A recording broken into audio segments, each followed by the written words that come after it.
উজ্জ্বলা উত্তর হাওড়ার বিস্তীর্ণ এলাকা। হাওড়ার বেলগাছিয়া ভাগাড়ে ধসে পাইপের ফাটল, নতুন পাইপলাইন জোড়ার কাজ চলছে।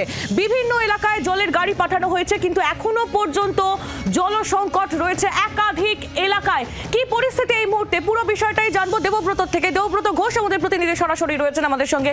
দেবব্রত, অনেকটা সময় পেরিয়ে গিয়েছে, স্থানীয় বাসিন্দারা তারা কি বলছেন? আমরা দেখতে পাচ্ছি তোমার পেছনে স্থানীয় বাসিন্দারা তারা বালতি হাতে দাঁড়িয়ে রয়েছেন, অর্থাৎ জল সংকট এখনো রয়েছে এলাকায়।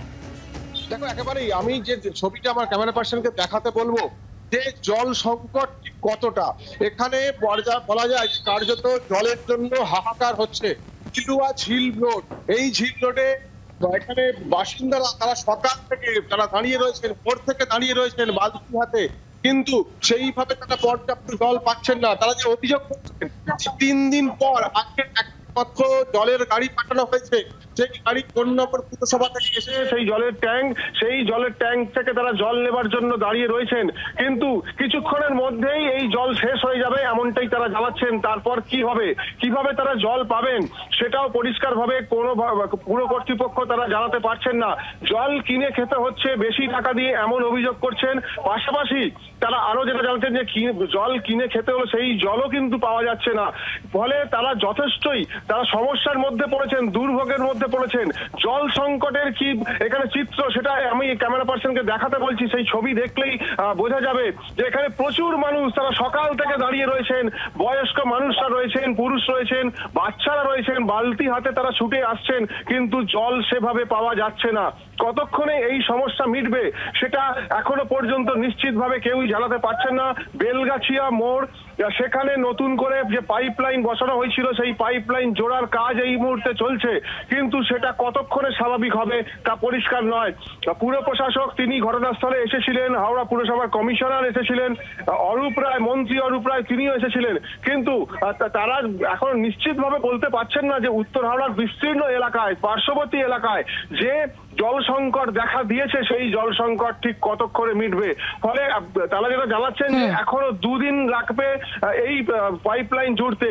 তাহলে এই 2 দিন যদি এই অবস্থায় হয় তাহলে মানুষের কি হাল হবে, তারা কতটা সমস্যার মধ্যে পড়বেন। তুমি দেখতেই পাচ্ছ যে ছবিটা এখানে দেখাচ্ছি আমি, সেটা হচ্ছে প্রচুর মানুষ, মহিলারা, পুরুষ, তারা রাস্তায় নেমে এসেছেন, তারা বালতি হাতে দাঁড়িয়ে রয়েছেন। সকাল থেকে তারা অধীর আগ্রহে তারা পানীয় জলের জন্য তারা অপেক্ষা করছেন। একটি মাত্র জলের ট্যাঙ্ক পাঠানো হয়েছে, সেই জল কিছুক্ষণের মধ্যেই হয়তো শেষ হয়ে যাবে, তাই এমনটাই তারা আশঙ্কা করছেন। এবং তারপর একেবারে যে জল পাঠানো হয়েছে সেই জল পর্যাপ্ত নয় এমনই অভিযোগ করছেন স্থানীয় বাসিন্দারা। এবং যে লাইনটা এই মুহূর্তে আপনারা দেখতে পাচ্ছেন, বালতি হাতে স্থানীয় মহিলাদের লম্বা লাইন, সেই লাইন দেখেই বোঝা যাচ্ছে যে জলের কতটা সংকট রয়েছে এখনো পর্যন্ত ওই এলাকায়। দেবব্রত, তোমায় ধন্যবাদ। দেবব্রত ঘোষ আমাদের প্রতিনিধি ছিলেন সরাসরি আমাদের সঙ্গে। আপনাদের শোনাবো হাওড়া পুরসভার প্রশাসক মন্ডলীর চেয়ারম্যান, তিনি কি বলেছেন এই গোটা বিষয় নিয়ে, শুনুন। আমাদের অত্যন্ত দ্রুতগতিতে কাজ হচ্ছে। আমি আশা করছি, আমরা এখানে আধিকারিকদের সাথে কথা বলেছি, যারা কাজ করছেন তাদের সাথেও। লেটেস্ট আমরা চেষ্টা করছি কালকের মধ্যে, কিন্তু লেটেস্ট বাই মানডে মর্নিং আমার ধারণা উত্তর হাওড়ার মানুষকে আমরা আবার স্বাভাবিকভাবে জল দিতে পারবো। শিবপুর মধ্য হাওড়ার আমরা 95% প্রবলেম অলরেডি মিটে গেছে। কেএমডিএ অত্যন্ত দ্রুততার সাথে কাজ করছে, তো আশা করছি বাই মানডে গোটা হাওড়ার জল সরবরাহ আবার প্রায় স্বাভাবিক করে দেওয়া যাবে। সোমবারের মধ্যে পুরো এই পরিস্থিতি সামাল দেওয়া যাবে এমনটাই মনে করা হচ্ছে প্রশাসনের তরফ থেকে।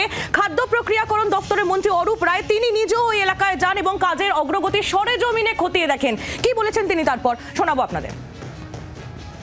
এটা হয়ে যাবে, মানে খানিকটা মধ্য হাওড়া পোর্শনটা অলরেডি কালকে জল ছেড়ে দিয়েছে, শিবপুর ছেড়ে দিয়েছে। এখন শালকিয়াটা সমস্যা আছে এখনো, সেটা কাজ হচ্ছে এবং লাইন জুড়বে। কেএমডি কাজ করছে, খুব মানে যুদ্ধকালীন পরিস্থিতিতে কাজ করছে, মানে ভয়ঙ্কর ডিজাস্টার হয়েছে এটা।